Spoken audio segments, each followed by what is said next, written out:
আসসালামু আলাইকুম। আজকের এই আমলটা হচ্ছে রোগের আমল। আপনি কি কোনো রোগে আক্রান্ত, কোনো রোগে কি আপনি কষ্ট পাচ্ছেন, তাহলে আজকের আমলটা করুন। অথবা আপনার শরীরের ভিতর কি কোনো রোগ থাকলে এই রোগটা কিন্তু চলে যাবে। আপনার কি লাগে আপনার শরীরের ভিতর কোনো রোগ আছে, যদি থেকে থাকে আমলটা করার পরে ইনশাল্লাহ চলে যাবে। এটা হচ্ছে ইসলামিক একটি আমল। এই আমলটি টানা 21 দিন করার পরেই ইনশাল্লাহ আপনাদের বড় বড় কঠিন রোগ কঠিন রোগ থেকে আল্লাহ তাআলা রব্বুল আলামিন আপনাদেরকে মুক্তি দিবে।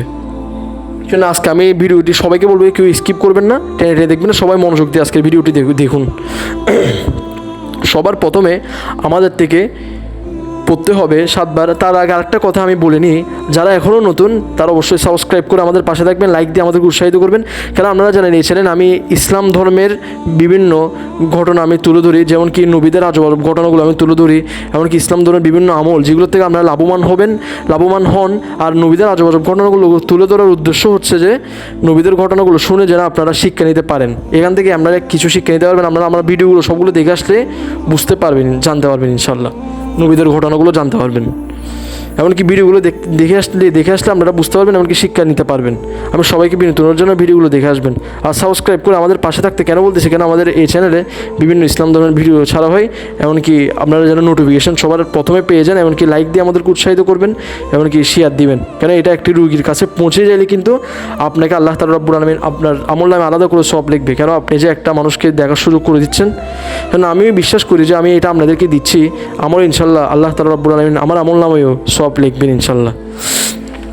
তা আমি এখন আমলের দিকে আসি। 7 বার প্রথমে দুরূদ ইব্রাহিম, 7 বার দুরূদ ইব্রাহিমের পরে আবার পড়তে হবে 7 বার সূরা আল ফাতিহা, যেটা আপনারা নামাজের মধ্যে পড়েন। তারপর আমাদের থেকে পড়তে হবে 7 বার সূরা নাস, তারপর 7 বার সূরা ফালাক, 7 বার সূরা ইখলাস, 7 বার সূরা কাফিরুন, 7 বার আয়াতুল কুরসি যদি পারেন আর কি। আর আপনারা এটা দেখে পড়তে পারেন, মুখস্থ পড়লেও পড়তে পারেন, সেটা ফুল আপনাদের ব্যাপার। আপনারা দেখেও পড়তে পারেন, মুখস্থও পড়তে পারেন, কোনো সমস্যা নেই। তারপর আপনারা আবার লাস্টে দিয়ে আবার 7 বার দুরূদ ইব্রাহিম পড়ে এরকম টানা 21 দিন গোসল করুন। পানির মধ্যে ফু দিয়ে টানা 21 দিন গোসল করার পর ইনশাআল্লাহ বড় বড় রোগ থেকে মুক্তি পাবেন। শরীরের মধ্যে যদি কোনো রোগ থেকে থাকে, এই রোগটা ইনশাআল্লাহ আল্লাহ তাআলা রব্বুল আলামিন এই রোগটা থেকে আপনাকে মুক্তি দিবে। সেটা এটা শেয়ার দিবেন, অবশ্যই সাবস্ক্রাইব করে দিবেন। কেন পরবর্তী ভিডিও ইউনুস নবীর একটি ঘটনা দিব, যেটা থেকে আপনারা বহু শিক্ষা নিতে পারবেন ইনশাআল্লাহ। 40 দিন মাছের পেটে ছিল তিনি কী কারণে মাছের পেটে ছিল, আপনারা সেটা এখনও বেশিরভাগ মানুষই জানেন না। সেই ভিডিওটি পাওয়ার জন্য অবশ্যই এটা সাবস্ক্রাইব করে, এমনকি এটার পরে সেই ভিডিওটি ইনশাআল্লাহ আমি দিব, ঘটনাটা আমি দিব। এই ভিডিওর মধ্যে ঘটনাটা আমি তুলে ধরার চেষ্টা করবো সবার সামনে। সেজন্য অবশ্যই এই ঘটনাটা দেখার জন্য অবশ্যই এই চ্যানেলটা সাবস্ক্রাইব করে লাইক দিয়ে আমাদেরকে উৎসাহিত করে শেয়ার দিবেন। কেন আমি বলতেছি, আমি অবশ্যই শেয়ার দিবেন যারা দেখবেন। কেন এটা এমন একটি আমল যেটা যদি কোনো একটি রোগীর কাছে যদি পৌঁছে যায় এটা, তাহলে অবশ্যই আপনি আপনার আমল নামে সওয়াব লিখবে। আসসালামু আলাইকুম।